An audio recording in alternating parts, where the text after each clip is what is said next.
my belief is that the most transformational thing I can do is actually create a comfort zone with a group of people and then show people what that feels like. And just through being in a comfort zone, that's how people will feel the transformation. When's the last time you met someone out and about or walked into a room where you were like, whoa, this is my home, this is my tribe, or that's my person, that's my new best friend? It feels like as we get older, those moments seem to be less and less, like those moments of magic, like first day of school, right? Or there's a new exchange student or whatever that is. We're taking a new karate class. Like it just feels like these moments and the space for magic disappears more and more as we get older. And so today's guest is someone that intentionally creates that, brings that magic into our life so we can have more fun, play, and connection.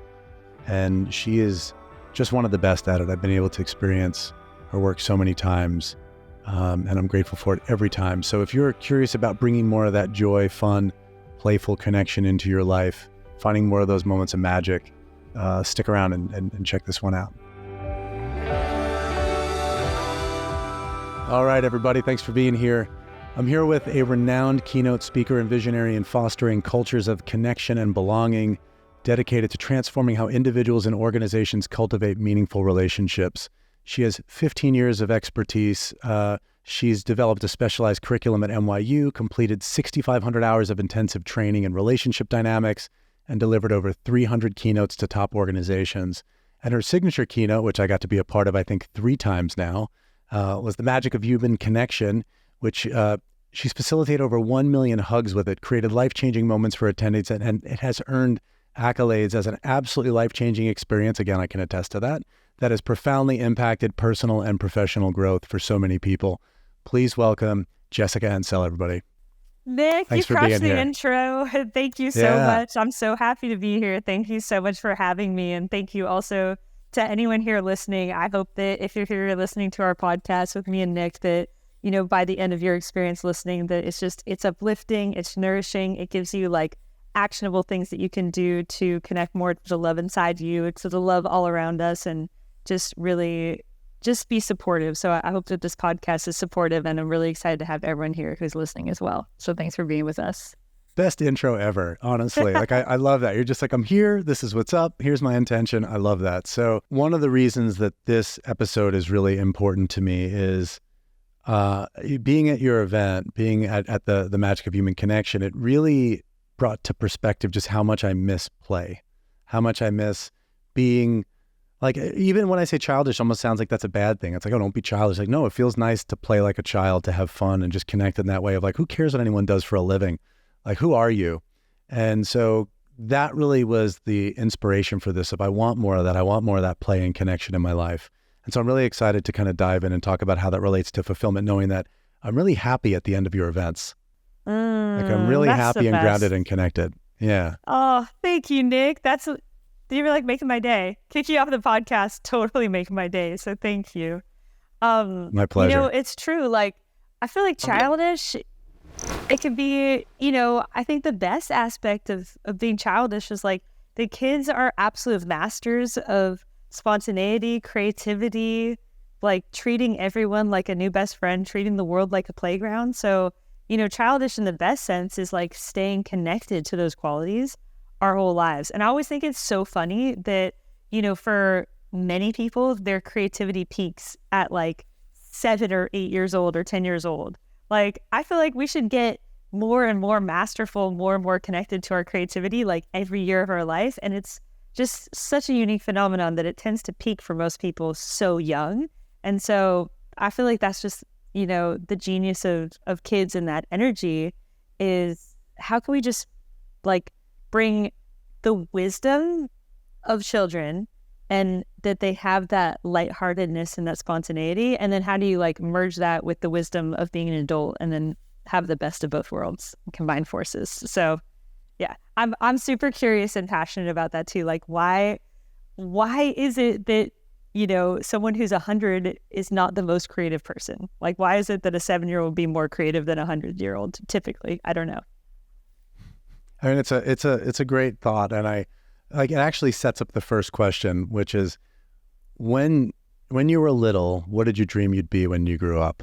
So there were different phases. Like when I was, for a big portion of when I was like a little kid, I thought I'd be a marine biologist. Like if someone asked me when I was like 6, like, what are you going to be when you grow up? I would be like, I'm a marine biologist, because I've always loved bugs, creatures, nature, like the colors of different animals, the shapes, like I've just always been so fascinated by like all the different beings that we share this planet with. So when I was a kid, like my Nana always jokes that if there was a bug in the middle of like the swimming pool, I would like jump in with my clothes to like, save a bug, rescue it out of the pool. And actually just realizing I still do that all the time. Like whenever I go, this happens like multiple times a day, and it's been very rainy here in Santa Barbara. So like the worms will come out, and especially the snails. And so like whenever I see a snail in a path, I'll like relocate it so it doesn't get stepped on.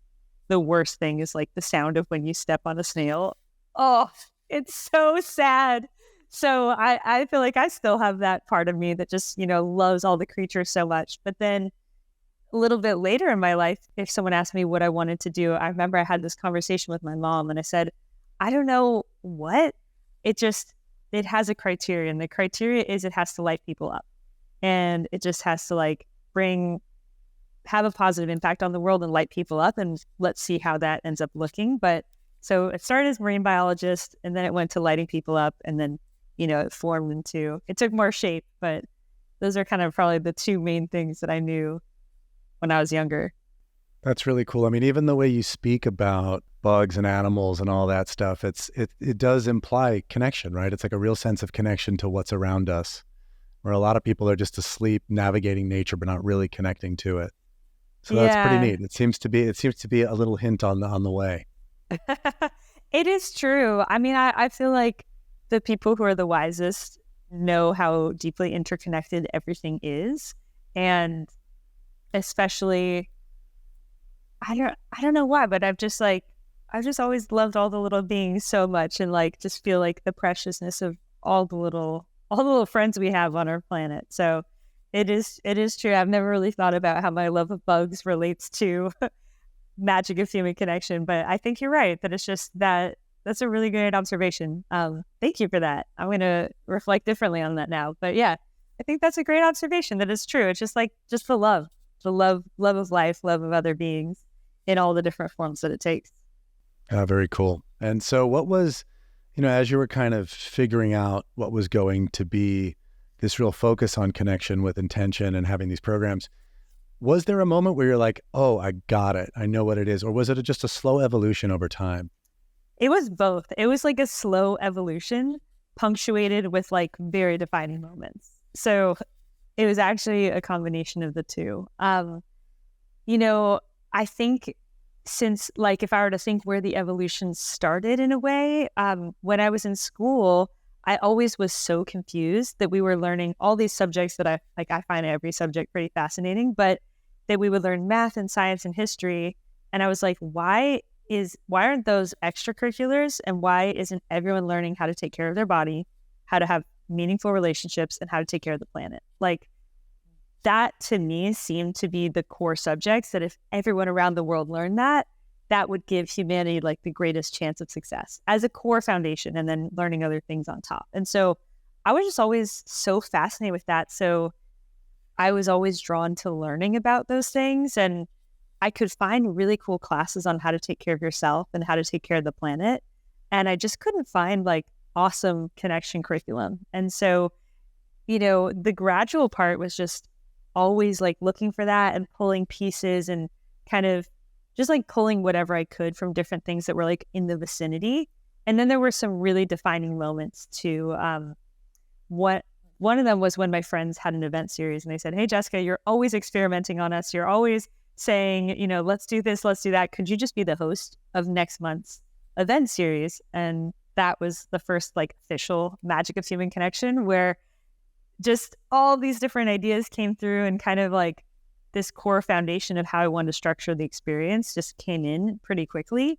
And so that was one of those defining moments where I did the session and like everyone cried. Everyone was like, "Oh my gosh, I feel amazing." And I immediately booked another date and invited all my friends who hadn't come to the first one. It was like this is special. So there were moments, and then, it's just the continual gradual like discovery. I feel like I learned literally like every day. I feel like I learned like 50 new things that I'm like, this is so cool. I want to just remember everything and, and synergize it. So That's really an cool. ongoing discovery for sure. What, given that you've done so much of this, what is the essence of human connection to you? If someone says like, what does connection mean to you? Because you clearly have a deeper understanding, a deeper perspective. And for whatever reason, connection decides that you're the steward of these kind of experiences and was like, the muse is coming for you to tell you what the event's going to be. Oh, I love that. Yeah. So what is it? What is the essence of it if you had to boil it down? Oh, that's so good. Okay, before I boil it down, can I throw it back to you for a second and ask, what is the essence that you've experienced through doing the sessions? Like how you experience it? Because I feel like there's probably many essences and everyone feels it differently, but from participating, like what have you felt in those moments and what has it meant to you? So two things. I think a lot about mirrors lately, and it is so interesting to notice that like I could hear the voices in my head that are like, this is silly, you look stupid, like don't do that. Like, what are you Yeah. doing? Like maintain your composure. And I'm like, I can't maintain my composure. I'm kind of just all over the place right now. It's amazing. And so I think from that, it's like, it really is just seeing other people as mirrors in a very high succession rate. It's like, wow, that person just Yes. walked by. What do I see of myself in them? What do I, Mm. and it could be like things I like and things I don't like, right? It could be a little bit of both. Yeah. So it really feels like it's a very beautifully confronting mirror being held up in front of me of like, how do you feel about yourself right now? Who are you? Are you feeling connected to these people? If not, why not? Because everyone there for the Yeah. most part is opening up and like inviting it. So if I don't feel it, that's on me. So it's like a really Mm. interesting, I'd say that's the first part. And I think once I get through, it's almost like a space shuttle launch. It's the vibration going out of the atmosphere of like, this is scary and hard. And then all of a sudden I get into orbit. And it actually is a great analogy or metaphor because I'm like, I feel weightless, That right? I is feel, such a good analogy. I have the chills. This is so good. yeah, it really does. It feels like I'm floating and I'm Wow. so like, it's like, I don't even need to be held because I'm just floating. Like I'm just on a pillow. And like, say like, even those moments when, two people are whispering in my ears and Yeah. telling me all the things I didn't know I need to hear. I'm like, wow, this is just nice. Like, it's just nice. I don't feel the weight of being a human in that moment. I really do think, like, I don't know where that metaphor came from, but it is so on point of what my experience is. Oh my gosh. That is literally the best definition of the arc that happens in the session that I've ever heard. Like you just absolutely nailed it. It's like, yeah, it's kind of like escaping the gravitational pull of whatever the habitual ways of relating are, like whatever like our home planet is. But, like in terms of our home culture, it's like we escape the gravitational pull and you have to like move really fast and there's this intense kind of pressure. And then all of a sudden it's weightless and it's effortless and like you feel lifted. And so that is just so like I've had the chills when you were describing that because that's so beautiful and so spot on. Wow. I love that. Thank you for that. That is so Yeah, cool. I love that you ask me questions. Very, very rarely does anyone ask me anything. And I have no preparation, so it's even better. It's like, I guess I just have to see what comes up. So I'm glad it's a meaningful description. And I'm affected by it. I'm like, wow, that really is what it was for me. It's for confronting all of the things that stop me from connecting. And then just, you are like jet fuel. The framework is like jet fuel or rocket fuel that just powers you through it to the other side. And you're like, this is worth it. Oh, I love that. It's when you ask me the question of like, what would kind of be my definition of human connection, I'm so glad I asked you first because what you said just totally expanded how I would define it. And, originally I was going to say something about love, but I feel like even deeper, I feel like there's just core ways of relating that are most, like if it's a continuum and our true nature is here, and then there's like a spectrum of like how close are these rituals, these practices, these conversations, these ways of relating, how close are they to our true nature? And when they're like right spot on, they do feel effortless. And so I feel like that's actually a lot of what magic of human connection is just giving people a sequence of opportunities to relate as close as I've been able to find to that like true nature part of the spectrum. And then it should feel effortless. It should feel weightless. It should feel really good. It should feel like it's not a lift. It's a lift to get out of the gravitational force of our cultural patterns. But once you're out, it actually feels so like sustaining because you're more in your wheelhouse. So yeah, that's kind of redefining my definition, or at least one definition is like, human connection should feel good. It should feel effortless. It should feel nourishing and sustaining because ideally you're just getting closer to your core as you do it. Yeah, well, let's build on the metaphor. Are you familiar with, I think it's called the overview effect. Have you ever heard of that before?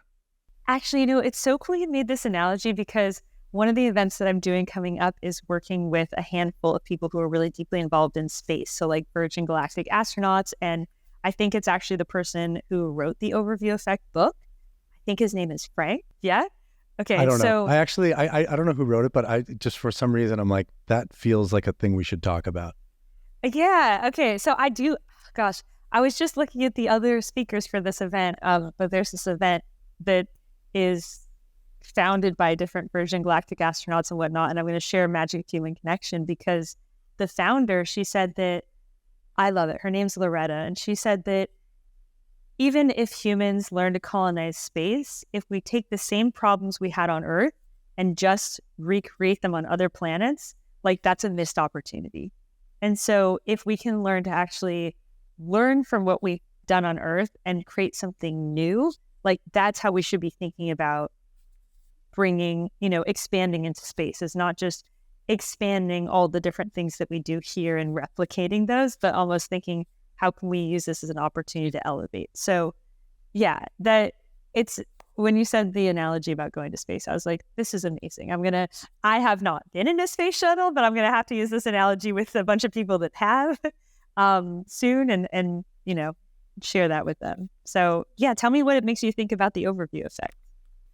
Yeah, so I'm actually looking it up to make sure I understand it properly, but it talks about a cognitive shift that astronauts have where when they view the entire planet in a little tiny circle and you realize everything that's ever been on this planet, everyone that's ever lived is viewable in one glance, especially like there was the picture from the moon that shows a little bit of the Earth there. Oh, and right. Little pale they really blue talked dot. about, that like profound connectedness, that profound like, wow, we're all in it together. Yeah. And I do think that is, there have been moments when I play music, when I'm on stage, there are certain moments of magic that have happened, but you consistently, 3 times for me, you've consistently created what I imagine a little bit of that, cognitive shift, right? Like I went in feeling stress or a little shy or unable to connect and came out like, wow, we are really all deeply rooted to each other. And we really do depend on each other in a lot of ways. So I'm like, in some ways, I think you are creating an overview effect without having anyone, without anyone having to leave the planet. So yes, exactly. Chef's kiss. Chef's kiss. You're hired. You're hired as my key messaging, branding, chief metaphor officer. There we go. My dreams are coming true. Oh my gosh, that's so beautiful. Wow. Thank you so much for helping me really experience the beauty of like one of my favorite things in the world, which is sharing these experiences. Like, thank you for giving me the gift of getting to see them in this expanded light. Like, this is really amazing gift for me to hear a metaphor, analogy, or an experience that is so true, but I've never thought of it the way that you're describing. So really, really cool. Oh, my pleasure. Yeah. And kind of, building on that, going a little bit deeper into it, I would love to hear again, what you've learned, like what was surprising? Was there anything about connection that you were like, wow, I did not know until, you've witnessed probably more people facing the edge of their own connection and having these breakthroughs and having like what I'm now calling the overview effect. What have you learned from that? Oh my goodness, so many different things. Gosh, I'll just say some that like come off the top. One thing that I learned that I didn't expect to learn that's always surprising and that I am consistently told is I hear so much from men after the session saying, I didn't realize how much I needed connection with other men. That is something that I wouldn't have ever anticipated. And that is like, like clockwork, almost like in a movie when someone's like, all right, 3, 2, 1, this person's going to walk up to me and tap me on the shoulder and say this. Like after a session, I hear that every time. So that's something that's been just really fascinating that, obviously is a common experience. So that's one. Gosh, I think another is just, I'm consistently amazed by how quickly a group can get into a highly connected state. Like, I know it's possible because I've seen it and facilitated it hundreds of times, but every time it happens, it's just as magical as the first time for me. Like that within, if I'm going on the longer side, 20 minutes, you can have a gigantic shift with a group of people. And, it can be a group of people. I got to do a session where there are people from like 50 plus countries in the room. It doesn't matter. It can be, a YPO chapter. It can be an event with people from all over the world in different countries. It can be a younger group, an older group, like just consistently, totally not relevant to who's in the group, just the magic of what should happen with a group.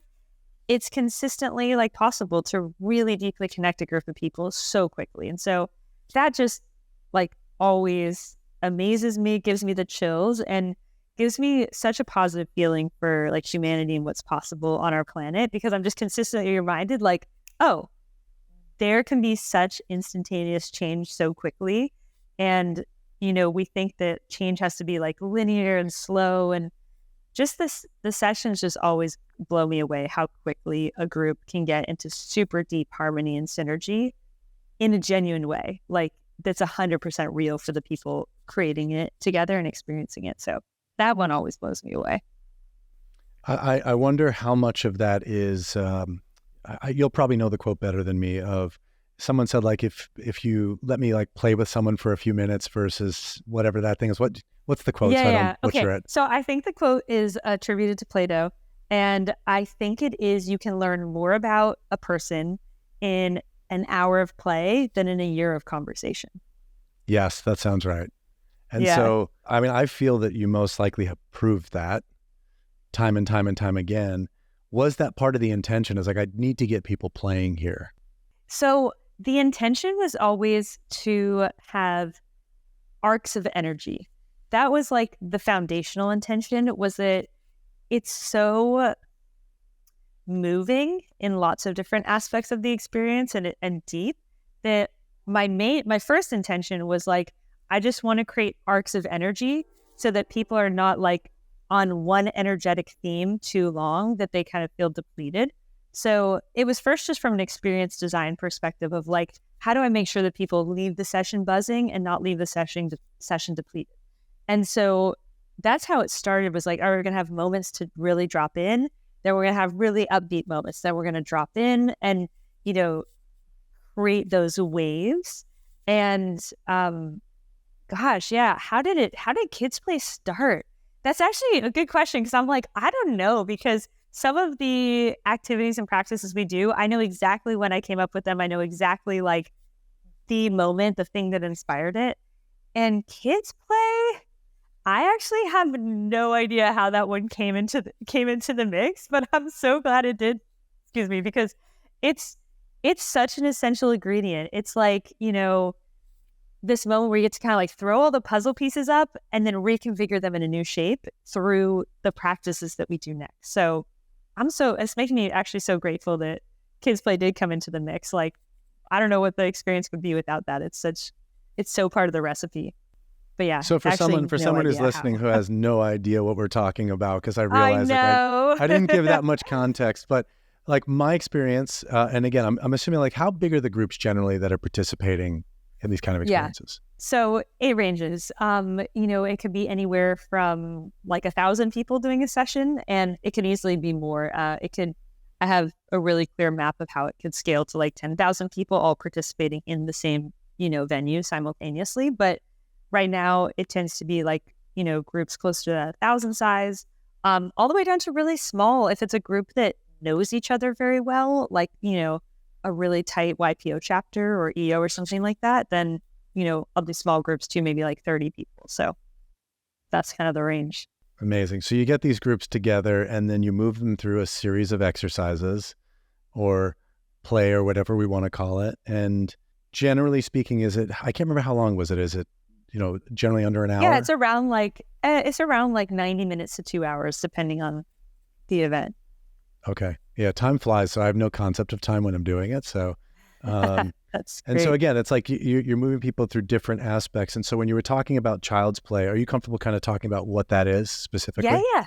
Oh, absolutely. So kids play is an activity that we do in Magic of Human Connection kind of early on in the session. And the idea is that because the whole session is about helping people tap into optimal connection and how to really bring out, like, unlock the best connection potential within a group, kids play is inspired by kids. And also it's kind of inspired by like really friendly dogs. And that kids and like really friendly dogs just have this filterless way of initiating a connection with people. And, you can have a kid that you've never met, and if they don't have, these different social programmings that make them kind of like less in their natural kid energy, then they'll just go up to you and maybe they'll say something silly, or they'll ask you a really sincere question, or they'll just start making fun faces. And kids have like they haven't been trained yet on like what's the quote unquote right way to meet someone. What's like the correct, in quotes, series of interactions to have before I can be fully myself with someone. Kids start being fully themselves, and that's like the launch pad of the interaction or the relationship. And so kids play is an activity that we do in the session to really help everyone in the group like get rid of those social pressures or anxieties or frameworks that you might be coming into the session with of here's how I should present myself, here's how I should gradually get to know someone. It's like the session is about like getting rid of the gradual part of connection and just like how can we accelerate connection. And so a lot of things we do as adults tend to kind of put us on a connection timeline that's slower than it needs to be. So for kids play, we basically put on really fun music and have different prompts, and you can't use any language that exists. And we invite people to play in all these different ways, whether that's having a slow motion lightsaber fight, whether that's making up a language, whether that's creating a game that you've never played before, but you and your partner all of a sudden invent something fun and silly. So kids play is just this creative laboratory. Einstein said play is the highest form of research. So kids play is like this research laboratory where you get to discover, like, if I was being spontaneous, if I was being connected to my creativity, if I had no preconceived ideas about how me and this other person could relate and could find like our optimal joy and connection and interaction, like, what would I try? So it's this blank canvas where people get to just, try things and discover and free themselves from the pressure, which I think is where a lot of social anxiety comes from, is feeling like there's one right way. Let me do it the right way. So one thing also too that I have heard that I really appreciate is that people who are, prone to social anxiety will say like, I thought this session would give me social anxiety because it's hyper focused on connection, but it did the opposite. And so that's really the goal, is, to eliminate the things that interfere with connection. So that's how we do kids play. Amazing. Yeah, it's Yeah. definitely it was one of the more fun parts for me, and also harder to break out at first of like, what am I doing? But to that, Yeah, like totally. for people that are really inspired by the idea of saying, hey, like, I do know I crave more connection, and I Oh, do know that man. I want to inject more play into my life or into my communities. What advice do you have for someone that wants to take some of your learnings and apply them to their life and bring more of that? Oh, this is such a good question. Okay. Can I put a pin in this question? Because before we move on from one thing you said, can I just ask you, do you remember any of the activities you did in kids play? Like any of, not necessarily activities that I said, but like, do you remember any little moments of like, I met this person and we had this moment? Or are you able to remember like any specific little I glimpses do. into, oh, okay. Can you share? Yeah. And I think it was during kids play specifically, but I remember there was a lot of crawling around like animals. Yeah. And there was specifically like, there's one person who I've always just found really intimidating. And when I went by her and I saw her face, like just childlike, and we like hugged, and I don't think I've ever spoken to her before, but we like hugged, like we were, you even said like some, like you could also be like old friends and stuff. And so I think like that inspired that piece. And it was just this weird, like, wow, all of that illusion, or like that sense of I'm distant from this person, I'm not part of their tribe, I'm whatever that is, that lack of safety, it like melted in an instant when I could feel the energy of someone who was playing. I was like, I don't care what they do. Again, it was such an interesting moment. And then there was a lot of like holding hands with people that I didn't know and just jumping around and laughing a lot. Oh, this Yeah. is so delightful to hear about. Oh my Yeah. goodness. Yeah, it definitely I've struggled. So for background, I spent most of my teenage years with like crippling social anxiety. So I've really, really had a hard time with connecting with people. And specifically Summit Series was probably the first community I found that was like, oh, this is my community. And even despite all that, it would still be hard because there's hierarchies, right? There's like, oh, those are the billionaires, those are the whoever's, like there's, oh, we're the New Yorkers, the San Francisco people. There was always that little bit of division. And so like my brain is consciously almost hypervigilant of hierarchy, right? It's like, let me quickly figure out how I group everyone, who's part of what, because there's still that fear of like the socially anxious part that's like, hey, let me not misstep and try to connect with the wrong tribe. And, you know, like something's going to happen, I'll get ousted or I'll be seen as other. And so it really just overwhelmed my system and turned that part off. That is so beautiful. Oh my Yeah. goodness. It's so such a gift for me to get to hear about your experience, because you're a really, and I hope people will tell you this all the time on your podcast, or that you know this, but you're a really beautiful articulator. Like you have such a No, thank you. beautiful way of communicating your experience or your thoughts, and I'm just really enjoying it. So I'm Yeah. really grateful that we're doing this podcast, and I'm loving to get to hear more about your experience. It's a real gift for me. So thank you so much. Oh, my pleasure. Same here. This is, because this is a topic that's been so hard for me. I mean, it's, don't, whenever I mention this piece where I'm like, hey, I have a hard time connecting, everyone's like, bullshit. And I'm like, well, it's because I've worked really hard over the last 3 decades to figure out what was stopping me from connecting.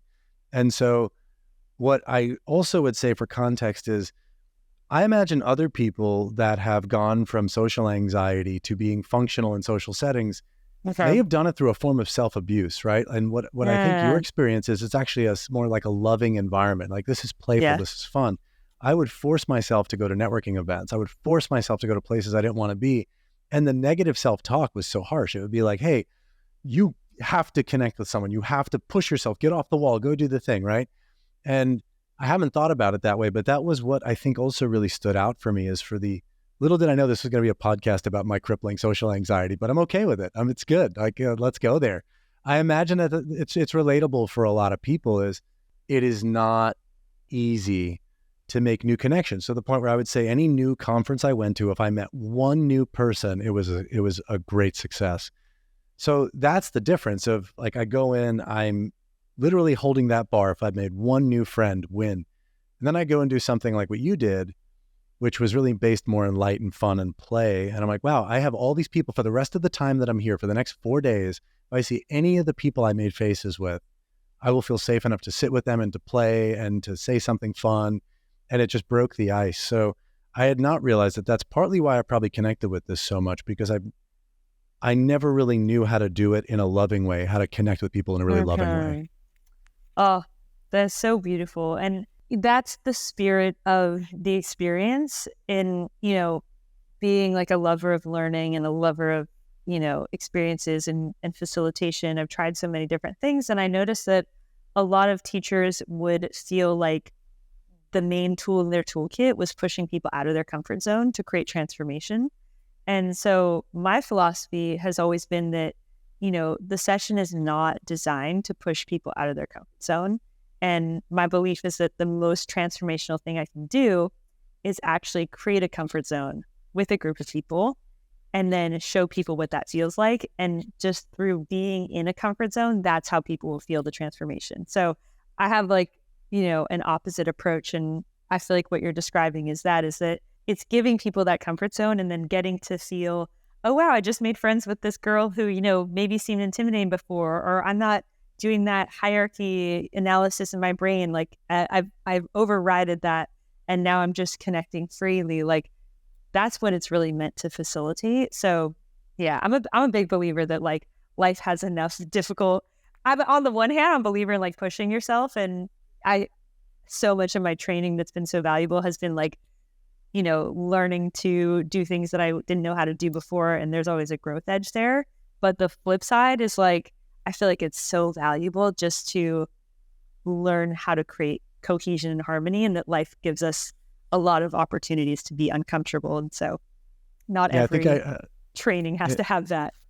I saw Gabor Mate talking about that with raising children, where I think a lot of parents say, yeah, I have to, give the hard feedback at times. And he said exactly that. He's like, life is full of so much hardship and discomfort that you don't need to do any more of that. You can be the loving usher of the experience. So I really like that side of it. And I'm actually going to ask a meta question before we move on to what I asked before, which is, so you do the best question Aikido of anyone I've ever seen or had on the podcast, which is many people don't ask anything in response, which is fine. And that's okay, because I'm actually really interested in who you are and I'm happy to highlight that. Many people ask a question after they've answered the question. You're the only person who consistently asks the question before you answer it, which is very interesting. And so I'm wondering, is that intentional? Is that something you learned as a way to connect? Where did that come from? Oh my gosh. Honestly, I was just following my curiosity. Like you would ask me a question and I thought, like where's the spark in this moment? Is the spark for me to answer it, or is the spark that I'm really curious actually what's your experience there? So it's not an intentional framework. I was just following my curiosity in the moment. I love that. I just think like somehow. Yeah, and thank you for the question Aikido compliment. I really appreciate it. Yeah, I think like that if there's something I take away is that I notice I feel very connected to you. There are times where I do an interview and I feel like it's like playing volleyball against the empty court on the other side, where you just keep volleying questions and no one's hitting anything back. You're the first person who I go to serve it and you spike it back on me before I'm like, what just happened? That was so good. It was so good. And it fun. Really, it creates a little bit more of like dynamism and fun. And it pulls me out of my comfort zone a little bit, because I'm like, oh, I didn't expect that, but also kind of brings the conversation to a different place. So I just want to reflect that also, you may just have these like incredible aptitudes for how to really make the other person feel seen and connected. So I just wanted to note that. So that kind of answered one of my questions, is how do you create more connection? Maybe volley the question back at the person when they ask it, right? Well, also too, I want to say that you are doing something that's really facilitating the connection for me in our time together right now, which is that you said, and I think which is actually opening the space for the volleys, is that you said, hey, I'm here to be like present in the moment. I don't have like a script of different questions that I'm just going to check off and then we'll go to the next one. So I feel like that organic like presence that you brought to the call is really creating that space for us to do that, versus like, okay, next question. Like, I feel like you're just here with me and we're both in discovery and we both just want to have a beautiful time together and have a meaningful time together and connect and create value for anyone who's listening. And so I feel like our shared intention is here, but like the balance of like structure and agenda feels good. Like it feels like there's structure, but not like such a rigid agenda that we can't have our organic genius come through together. Well, before you answer the question then, because I feel like there's so many meta lessons in here for people listening, I do think, without knowing it, I believe that that's a great way to create connection. It's like bring structure and then know when to leave that structure and know when to like catch the moment. And that may be part of what makes you so incredible at fostering connection is, hey, I know we were maybe going to talk about that, but I have a spark of intuition and a spark of curiosity, and I'm going to follow the spark. I'm going to follow that thing. So I wish that for everyone listening, even if that was the one thing you took from this, just follow those sparks of curiosity. They'll lead you somewhere really cool. And with that, I am curious, what does come up for you around the advice you would offer people that want more of that in their life. Yeah. Okay. Awesome. Thanks for keeping track. Speaking of being the architect, thanks for keeping track of the structure and not losing the thread. So my advice for people who want to experience more connection. Well, I love what you said first. Just I love that you already found a piece of advice in what we were just talking about. So I feel like that's such a good starting point. And then one thing that I like to do, I was coaching a friend yesterday kind of about this. He was like, hey, I actually, he was actually at Summit and he was saying, I felt so connected. Like after session, I did all these things. And I feel like I've just gradually kind of gone back into the habits of everyone around me. Like in his heart, he's like a bright light and he's such a connector. But I think one thing I just want to say for people who are having, feeling like they're not at their connection potential or they're just wanting more is like, give yourself, like, don't be hard on yourself. Give yourself space because it's really hard to be a leader and to lead connection and initiate it in a world that is not like at the same level of initiation that you are. So our world, whatever on a scale of 1 to 100, like it's a certain number of how much connection potential the baseline of the people around you are living in. Like if you walk down the street in New York, there's a certain level. Let's just say it's like 20% connection potential, just making up a number. If you're trying to be really highly connected or you are craving that connection and you're trying to be maybe at a 50, it's really hard to like consistently initiate to a world that has like a lot of 20% energy.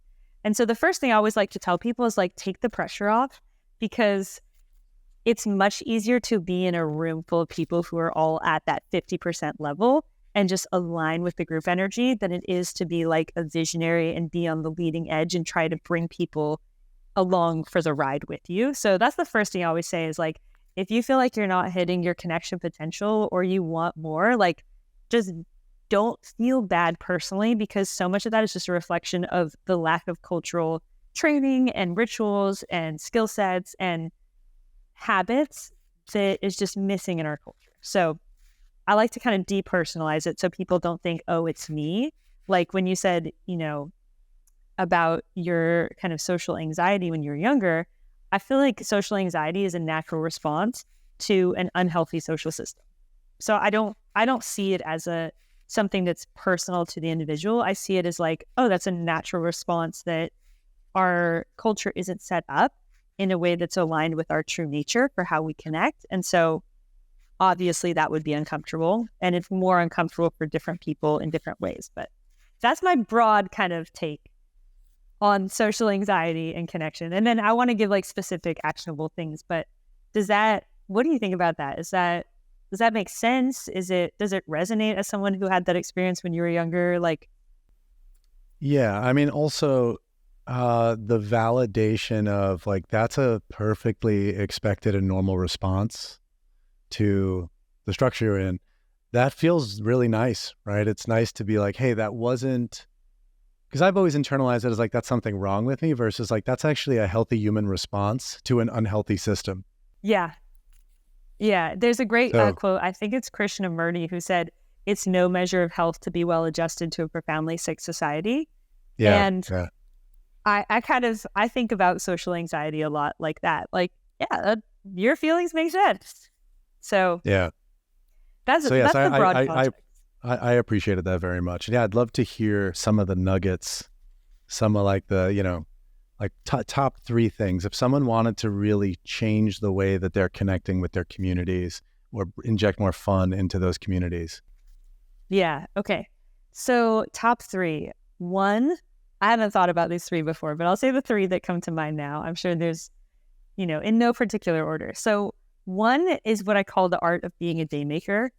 And the art of being a day maker is like kind of that like magical energy when you feel like, I almost like to like rub my hands together and go like, ooh, and like that feeling that like something magical is about to happen.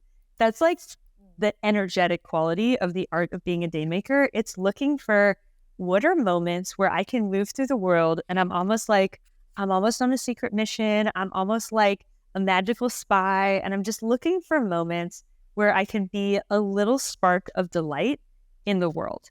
And so it's, first of all, it's a frame of reference, and like it's a filter that you're looking for opportunities.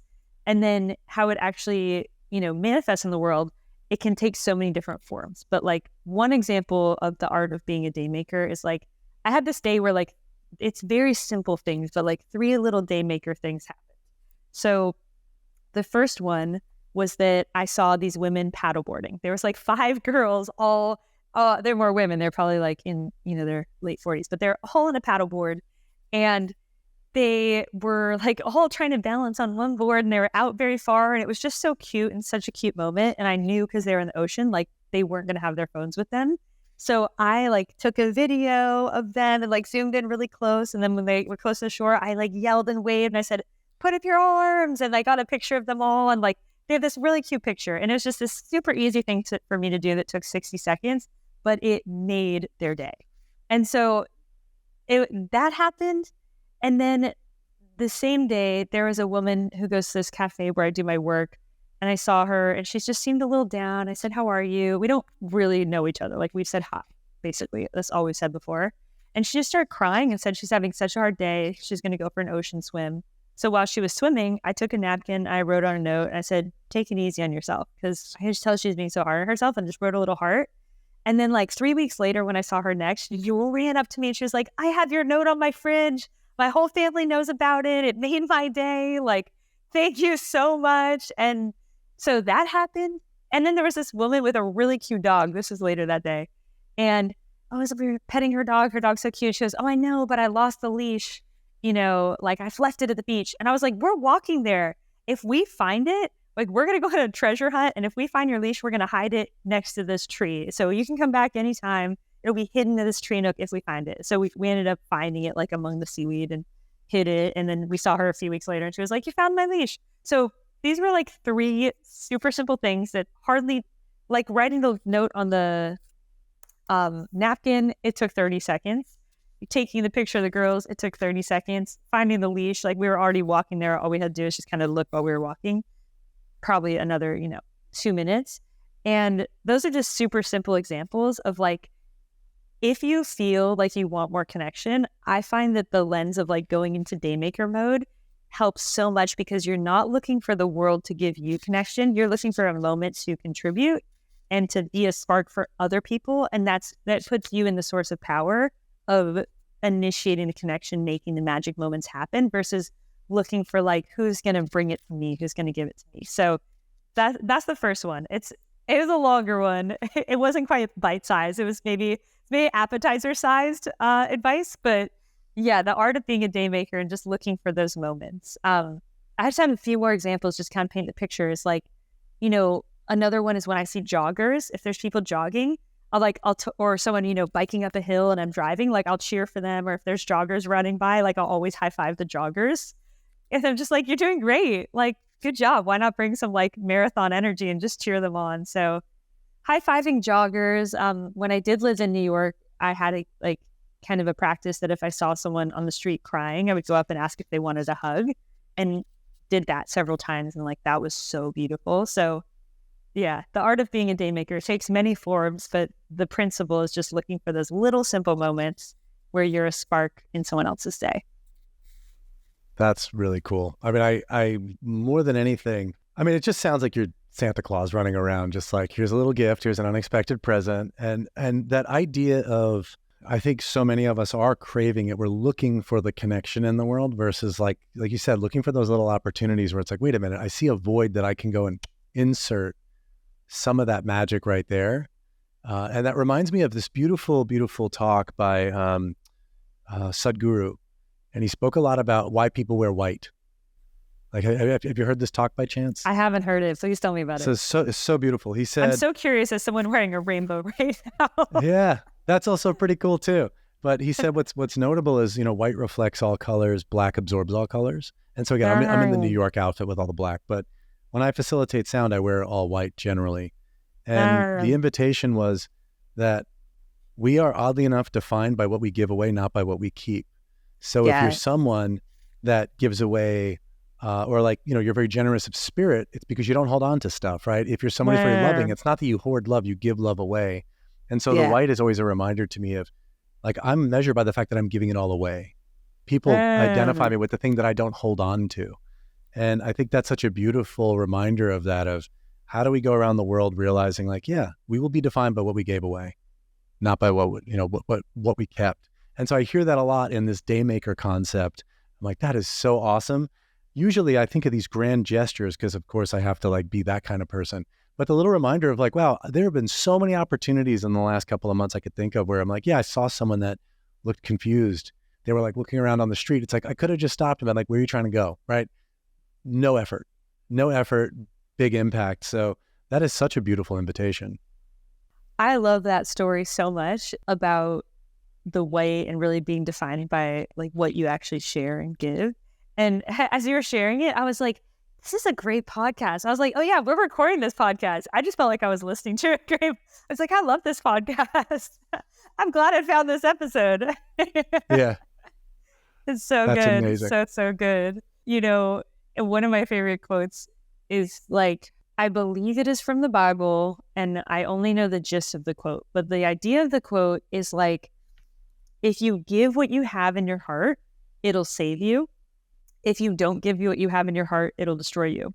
And destroy is like a very dramatic word, but at the same time, it's like the fulfillment, like you were saying, of it's like so fulfilling when you're like, yeah, I brought it. I gave what I had to give. Like, it's so fulfilling. So Yeah. I mean, I've been playing a lot with this concept lately of what would I do differently if I believed I'd always have enough, and trying to lock that in those moments when I can almost like catch through mindfulness, like I'm about to make a scarce choice. I'm about to make the there's not enough choice. Can I just, even if I don't believe it in the moment, can I choose the abundant answer of there will always be enough? And it's funny because it always flows back in. It always is like there's, what is it? Nature abhors a vacuum, right? So it's like as we give it away, it all just flows in from behind anyway. So it's really spectacular. So yeah, I'm inspired. This is like, I mean, I hope you're going to be on the boat. Are you going to be at Summit at Sea?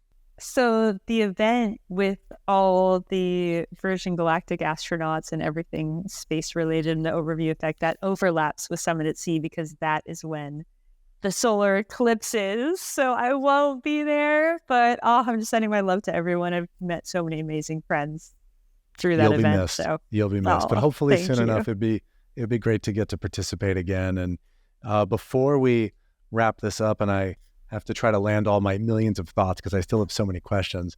Stick the landing. Yeah. What is your dream beyond? Like you've clearly helped so many people and done so much amazing stuff. What do you dream about?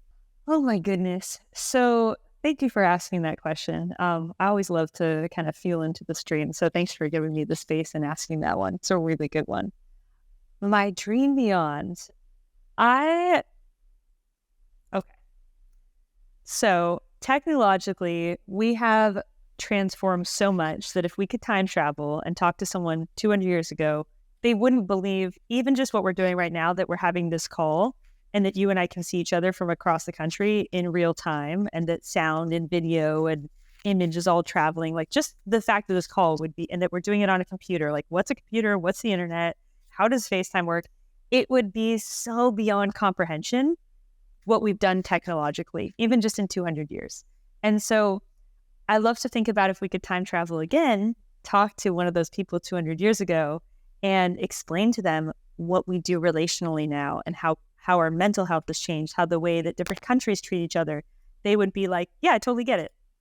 Nothing new. Like there wouldn't be this big gap between, what we do now, what we do 200 years ago. And so I like to take inspiration for how much we've grown technologically. And my dream beyond is, what would it look like if in 200 years we can evolve so much relationally that it would be shocking to present day humans? And so, I like to think like, oh, wow, maybe in 200 years, we've evolved our relational technologies so much that people are like, oh yeah, in the future, like another human hasn't killed another human in like 100 years. Like that doesn't happen anymore. We have incredible love, compassion, conflict resolution. We have all these systems, all these structures, all these social values that went extinct like 100 years ago. Or, maybe it's like there's no more suicide because mental health is so thriving and that people collectively have learned how to create that and support each other in that. So I just like to imagine my dream beyond is like, wow, what would that look like in, 200 years where we've hit this exponential curve? Like basically humanity hasn't hit our relational exponential curve. We've hit our technological exponential curve.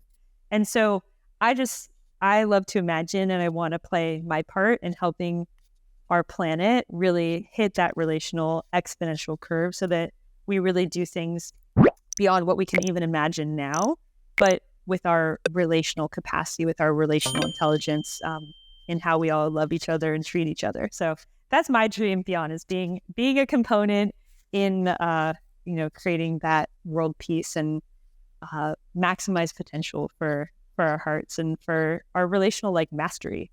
I like it. I'm just sitting with it because I'm like, I think that's my dream beyond now.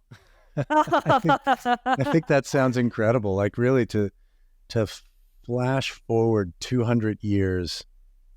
I love that relational technology, right? Like how we really connect with each other. So that's a beautiful way to land it. And I just wanted to share a couple of things that really stuck out to me, which is for the men listening, just how much we may need connection. I really think that was a beautiful reminder of, yeah, it's in fact, when I was in your experience, you know how when you do the hug angels and it's like, people are hugging each other. One group has their eyes closed, and the other group is coming around and hugging. Someone snuck their eyes open because I gave someone a hug, and later in the day he ran over and he's like, "You give good hugs." And I was like, "Hey, you weren't supposed to look." But it was like that moment of, as a man to say that to another man, it's something that's pretty uncommon. It's something that we don't normally say. And it was like, cool. I actually felt that person really needed connection. In that moment, I could feel that it's like, there's a difference between being held by the masculine, being held by like, I got you, like, it's okay. And so, yeah, I just want to punctuate that I love what you said about that. And it is, again, just a great reminder. More kids play, just find more times. I'm actually going to be a dad in August. So I'll get actual kids play for the first time. And I wonder if on some level, that's why parents are just happy playing with their kids, because they also get to be a kid. So more to that, literally, metaphorically, in all the ways. And then just that beautiful invitation of be a day maker for people. Like, what a fun game to play. I almost want to make that one of my KPIs. It's like, how many day maker acts have I taken? And just measuring on those days, do I feel better on than on the days when I don't? I already know the answer to that. It would just be fun to then like compete with friends and be like, let's all just see who could do little acts of kindness for other people. So thank you for that inspiration. Again, I love your work. I love what you do. And I'm just grateful for the fact that you just keep on investing in that emotional technology for all of us. You are creating billions and billions of dollars of emotional value. You are like you're an emotional entrepreneur just crushing it. Oh my gosh, Nick, this has been so fun, so joyful. And thank you for kind of, helping us tie a beautiful bow on everything that we've talked about. And I love those takeaways. And you are going to be the most extraordinary dad. So, like, truly, congratulations to your kids who chose you as their dad.